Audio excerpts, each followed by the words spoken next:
Tracking a storm right now, as a matter of fact. We're getting some moderate to heavy rain over Medina Pass. It's way up north. The rest of us probably really don't have to worry about it.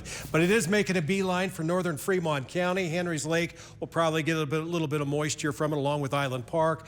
West Yellowstone will see some showers from that. And we're seeing some shower activity, albeit very, very small. You have to squint real hard. Don't give yourself a migraine, but there it is, just north of Malad City over Malad Summit, a light shower. Also a little shower just passed over Holbrook, pushing off towards the northeast. All this is associated with a wiggle in the atmosphere, basically some moisture, some instability, passing over that area of high pressure that's built in. It's pushed that high down just a little bit.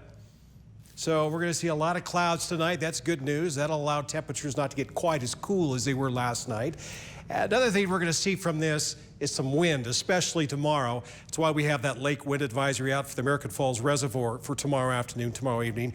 And Idaho Falls, Pocatello will be kind of a bit on the windy side. Bad hair day, especially in the afternoon. Winds as high as 30 miles per hour, so something to be mindful of. Not a big deal. There's no actual alerts for the wind, at least for Idaho Falls and Pocatello. But if you're going to take the boat out to the reservoir, you may want to reconsider or hold off until Friday. So tonight's forecast, it will be breezy overnight. Winds 10 to 15, milder than last night by about 5 degrees. We're looking at a low of 60 at Pocatello.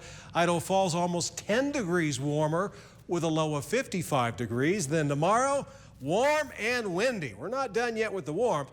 Now, what this little wiggle is going to do, though, is stall out the warm-up for tomorrow. Yeah, we won't be really any warmer than we were today, at least for Pocatello, a lot of us. And then we'll start spiking up again once that high pressure builds in on Friday. 87, still quite warm for the Gate City, though, 1 degree under where we were this afternoon.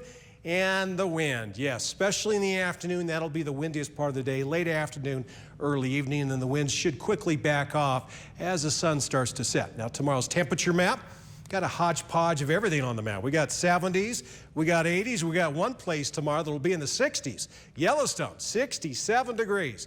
Could you imagine that for a high? Well, didn't we have that just a few days ago? It seemed like we cooled off, or last week. Travel tracker, there's the wind in East Idaho. Look at all that sunshine to our west. Of course, we'll get sunshine here. Might be a little hazy, maybe a little bit of smoke mixed in with that haze because of the wind. And there are the 90s, just waiting to come moving in from the south starting Friday. And take a look at that Friday forecast. Southeast Idaho Chevy dealers 7-day. We're right at 90 at Pocatello, even hotter this weekend, 92 on Sunday, sunshine galore. Looking for some shade. We'll see a little extra shade for Tuesday. Still in the 90s. Yeah, hot. There's the wind tomorrow for Idaho Falls. We start to warm up a bit more Friday. 90s all weekend. Those 90s will take us back to work on Monday. And then we'll bob down a little bit in the 80s and then back in the 90s. Rexburg 7-day forecast. The warmest day coming up will be on Sunday. I guess that's perfect. Almost 90. We're still in those warm 80s on Monday, Tuesday, and Wednesday for the Teton area. Looks like we're dry through the weekend. We'll warm up to 80 for a couple of days. Chance of storminess Monday, Tuesday for the Central Mountains. It looks like we'll be storm-free for a few days at least. We could see some showers and thunderstorms on the other side of the weekend, but it looks like Sunday will hit 90. Misty?